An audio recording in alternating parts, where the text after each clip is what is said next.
지난번에 8월 5일이죠. 주식이 폭락하고 일본은행이 금리를 올리고 또 국채 구매액을 조금 줄인다 발표했을 때 그 뒤로 엄청난 변화가 있었잖아요. 거기에 대해서 영상을 그때 한번 올렸었는데 사실은 그 전에 영상을 찍어서 편집했던 게 있었어요. 근데 그게 올리려다가 바로 그런 큰 변화가 오는 바람에 못 올렸던 영상이 있는데 그 부분을 후반부에 이제 같이 올리겠습니다. 올리게 되는 그 이유를 지금 좀 설명을 드릴 텐데 그게 뭐냐면은 8월 5일날 그 난리 법석을 떨고 했는데 지금은 거의 주식도 38,000에 넘어가는 정도로 뭐 정상화 됐다고 해도 과언이 아닐 정도까지 올라왔죠. 그러니까 그 당시에 폭락하고 엔고가 141엔까지 올라갔다가 지금도 146엔 후반까지 떨어졌더라고요. 현재로 간 거죠. 그때 당시로서는 엔저는 거의 끝났다. 앞으로는 엔고로 갈 거다. 이런 얘기들이 많았었고 지금도 그런 얘기들이 꽤 나옵니다. 왜냐? 9월 말 미국에서 연방준비위원회에서 금리 인하를 할 거다. 뭐 그런 얘기가 분명히 나오고 있죠.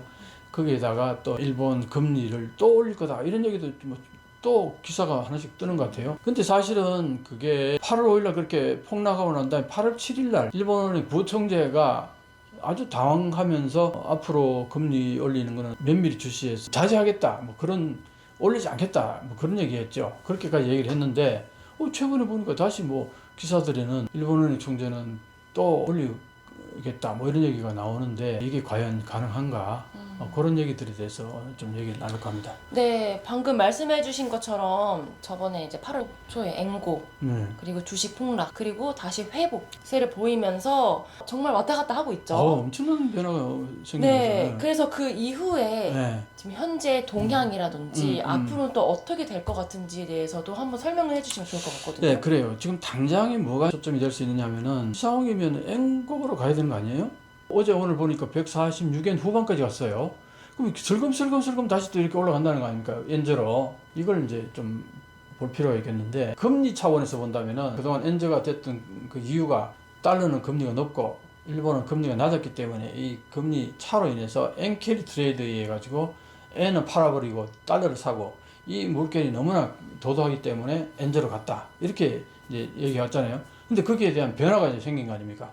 일본은행이 0.25%까지 금리를 일단 올렸고 그리고 아까도 얘기했듯이 지금 일본은행 총재가 다시 또 올릴 수도 있다는 얘기 또 한다는 거예요. 주식 폭락하고 얼마 안 있다가는 부총재도 올리지 않겠다는 얘기 한 것 같고 총재도 4조까지 얘기했었어요. 그랬는데 다시 지금 이게 주식이 거의 원상 회복되는 것 같지. 38,000 넘어서고 막 이러니까 이제 다시 또 그 원위치로 돌아간 것 같은 느낌이 드는 거죠. 그래서 이제 일본은행 총재가 금리 올릴 수도 있다는 얘기가 나오니까 자 그러면 앞으로 엔고로 가는 거 아니냐 이렇게 충분히 얘기할 수 있겠죠. 그런데 이제 조금 다른 생각을 여러분들에게 말씀드릴까 합니다. 제일 먼저 뭐냐 하면은 과연 일본은행이 금리를 올릴 수 있느냐, 금리를 올리게 되면 어떤 현상이 발생하느냐.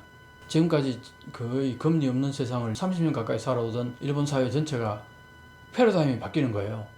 이거 감당할 수 있느냐의 문제예요. 이 문제가 제일 큰 거는 첫 번째로 우리가 많이 얘기하는데 그 직장인들이 직장에 들어가면서 바로 이제 처음부터 하는 게 얼마 있지 않아서 바로 하는 게 은행 융자를 빌려서 자기 살 주거 공간을 건물을 짓는다는 거예요. 그게 왜냐?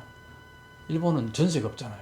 전세가 없다 보니까 대부분 다 월세인데 이 월세 매달 꼬박꼬박 지불하는 월세 이 금액이 상당히 부담이 되니까 은행에서 거의 제로금리에 가까운 조금의 금리를 그걸 30년 반환이래요 보통. 그러니까 30대 20대 중반 내지 30대 정도 취직했다 그러면 거의 70대까지 반납하면 돼요 돈을. 이게 정말 특이한 것 같아요. 주택론이라고 하나요? 주택론이라고 그러죠. 네. 주택론이라는 게 와세다 대학에 다녔던 한국에 있는데 후배도 네.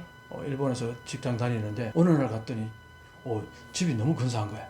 이게 누구 집이야 그랬더니 내 집이라는 거야. 아, 네. 와, 돈 벌었네 그러고 이렇게 했더니 허탈하게 웃으면서 그게 아니고 전부 은행 빚이라고 30년 동안 갚아야 되는 30년 동안 갚는 건데 그게 왜 지었냐 했더니 월세보다 이게 싸게 치기 때문에 이걸 빌려서 집을 지었다 이 얘기예요. 그리고 그 친구 얘기 들어보면 봉급이 거의 안 올랐어요. 임원도 되고 그랬는데도 그게 다 똑같네요. 별로 봉급이 안 오르는 거예요. 사원도 임원도. 네. 그러니까 이제 계속 일본에서 이제 저임금 얘기가 나오는 거죠. 이런 상황에서 이제 금리가 올라가는 순간 난리가 나는 거예요. 이제 곡소리가 납니다. 그게 이제 어떤 현상이 벌어지냐면은 봉급은 그렇게 안 올라갔는데 실질 임금 마이너스 임금 뭐 이런 얘기도 많이 했었잖아요. 최근에 잠깐 뭐 실질 플러스로 돌아섰다는 얘기도 잠깐 나왔다가 내가 볼 때는 그렇게 오래 안 갈 거라고 봐요. 그게 자, 그렇게 되면은 이게 소비가 줄어들 거 아니에요.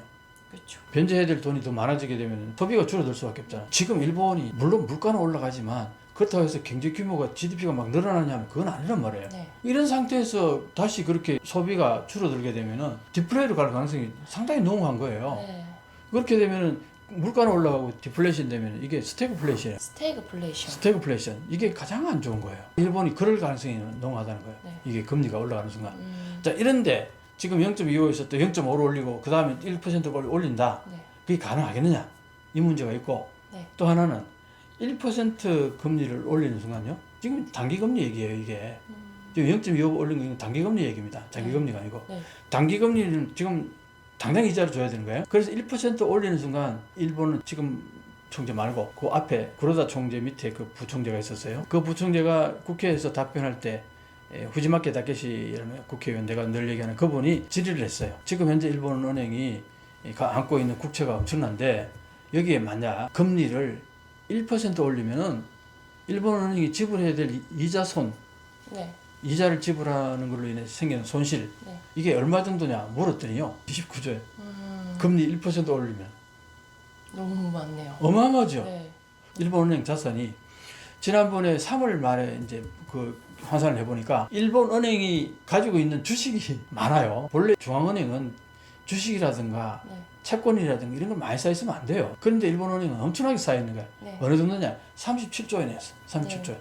맞아요. 저희 지난번에 얘기했죠. 그게 지금 지난번 주식 폭락했을 때 23조까지 떨어졌다가 다시 올라왔으니까 그때 일본은행이 팔았는지 안 팔았는지 알 수가 없잖아요. 그 뒤로 변화는 알 수가 없어요. 네. 단순 계산했을 때 그렇다는 거예요. 23조 원 정도로 떨어졌다. 37조 원 하던 게. 거기다가 일본은행이 순증 자산을 가지고 있는 게 13조 원이랍니다. 주가.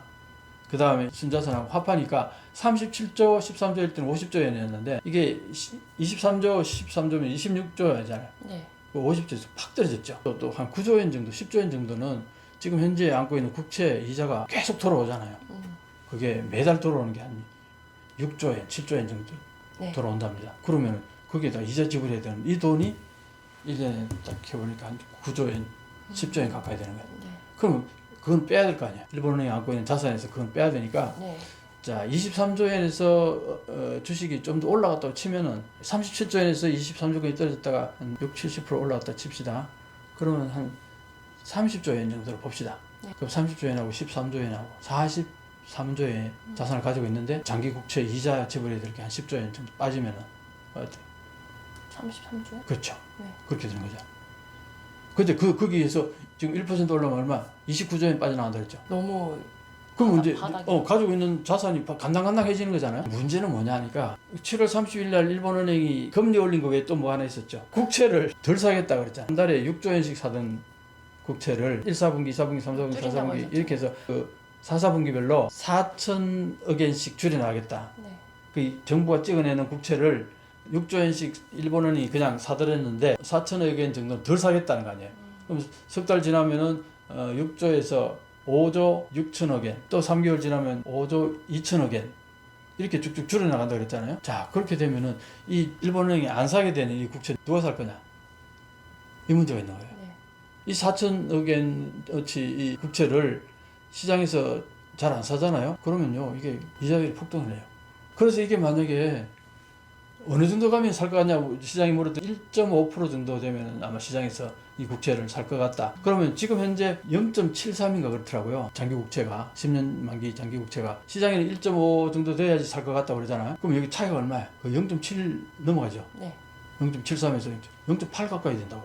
그런데 0.1 정도의 장기 국채가 올라갈 때마다 지불해야 될 이자가 아까 1% 올라 29조 원이니까 2.9조 원. 그럼 아까 얼마야? 0.8이잖아. 0.8 꼽아보면 3, 8, 24. 24조 원 조금 못 되죠. 3, 8, 24. 네. 24조 원 가까이가 이자 지불해야 되는 거야. 돈이 많이 없네요. 그 돈하고 아까 단기 금리를 올리면서 발생하는 당장 지불해야 될 이자 돈하고 이거 다 합하면 일본은행이 채무 불이행이 떨어질 가능성이 상당히 높아요. 그러니까요. 그럼 이런 상황에서 금리 올릴 수 있느냐 이거야. 후지마키 다케시는 금리 못 올린다고 보는 겁니다. 올렸을 때 거기에 따르는 여러 가지 부작용이 엄청나다. 이걸 이제 우리가 봐야 되는 거예요.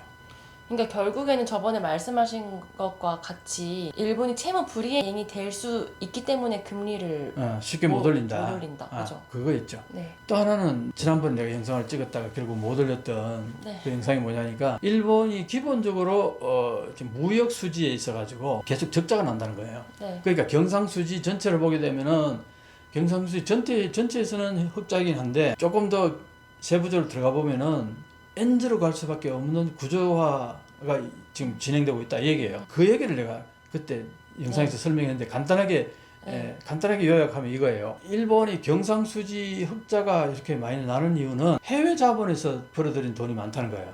일본은 전 세계 해외 자본에서 1등을 차지했는데 최근 보니까 독일이 1등으로 올랐었더라고. 일본이 2등으로 떨어졌어요. 그런데 어쨌든 2023도 해외 자산에서 벌어들인 돈이 34조 엔 정도 되더라고요. 그럼 34조 엔 정도 벌어들였는데, 자, 그럼 일본은 무역에서 20몇 조 손실이 났더라고요. 무역에서. 그러니까 이제 그거 빼야 되죠. 이건 마이너스잖아요. 그 다음에 또 뺄 게 또 뭐가 있냐니까 디지털 적자.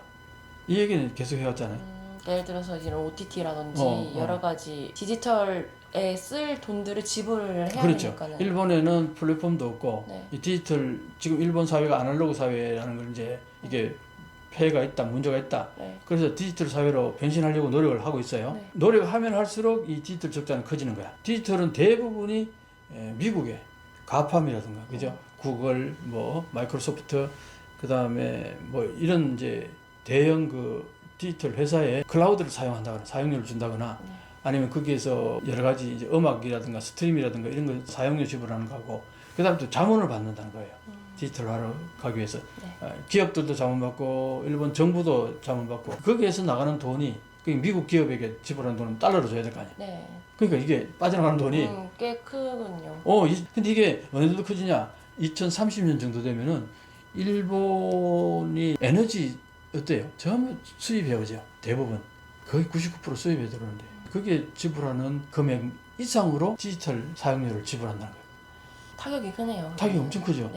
그 다음에 또 아까 그 해외에서 벌어들인 돈 34조 엔 중에서 이게 돈이 안 들어온다는 거예요. 다 해외에 그냥 머물러 있는. 해외에 머물러 있는 거예요. 그냥 재투자하거나 아니면 그 해외에 있는 기업의 내부 유보금으로 그냥 쌓아두는 거지. 일본 국내로 들어와야 그 달러가 국내로 들어와서 엔으로 바꿔줘야 엔고로 갈 수 있는 하나의 동력이 생기는데 그게 30% 이하로 밖에 안 들어온다 얘기예요. 그러니까 경상수지로 봤을 때는 34조 엔 흑자로 난 걸로 보이지만 실제로 돈의 흐름으로 보면 10조 엔 밖에 흑자가 나지 않은 것이 되는 거예요. 거기다가 또 최근에 어떤 현상이 있냐면 보험회사에 가입하는 게 일본 보험회사 가입하지 않고 미국 보험회사 가입을 많이 한다는 거예요. 왜? 엔저로 계속 가니까 저게 엔화가 좀 믿음직스럽지 못한 거예요. 불안한 거네요. 불안한 거예요. 그래서 이제 미국 기업들에게 많이 거기도 달러가 엄청나게 쏟아 들어간다는 거예요. 이런 것들이 현금 흐름으로 봤을 때 자꾸 달러로 빠져나가는 돈이 많다는 거예요. 그래서 이런 게 구조화돼서 결국은 달러는 자꾸 사야 되는데 엔은 자꾸 팔아 제끼니까 엔저로 가는, 이건 구조화돼 간다 이거예요. 그러니까 금리 차로 인해서 단기적으로 급격하게 벌어졌던 엔저가 장기적으로 봤을 때는 이 문제 때문에 엔저로 갈 동력이 충분하다. 거기다가 또 신리사 정책 얘기 들어갔죠. 소액 투자자 뭐 비과세 제도.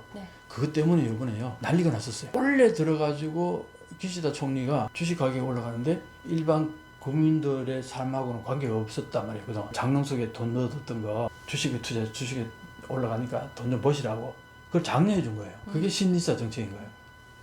실제로도 조금 효과가. 그러니까 이제 그게 많이 나왔죠 돈이.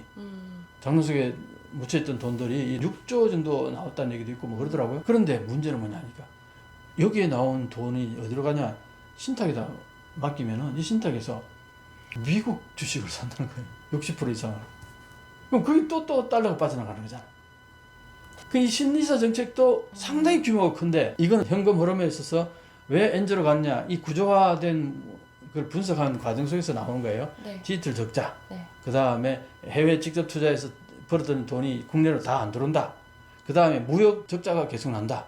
무역 적자가 계속 나는 이유는 N조로 갔기 때문에 수입 물가가 높아져서 그런 부분도 있다. 그러면은 이제 아까 교수님 말씀하신 것처럼 저번 저희가 찍었던 영상에 네. 그러한 내용들에 대한 설명이 그렇죠. 자세히 자세하게 들어가 들어있으니까 네. 그걸 지난번에는 왜 못 올렸냐 하니까 그걸 찍고 편집을 하는 과정 속에서 갑작스럽게 막 주식이 폭락하고 그때 8월 5일이죠. 그런 과정을 겪으면서 지금 이것보다 이게 더 중요하다 해가지고 네, 타이밍을 놓쳤는데 지금 다시 그 위치로 간 거예요. 네.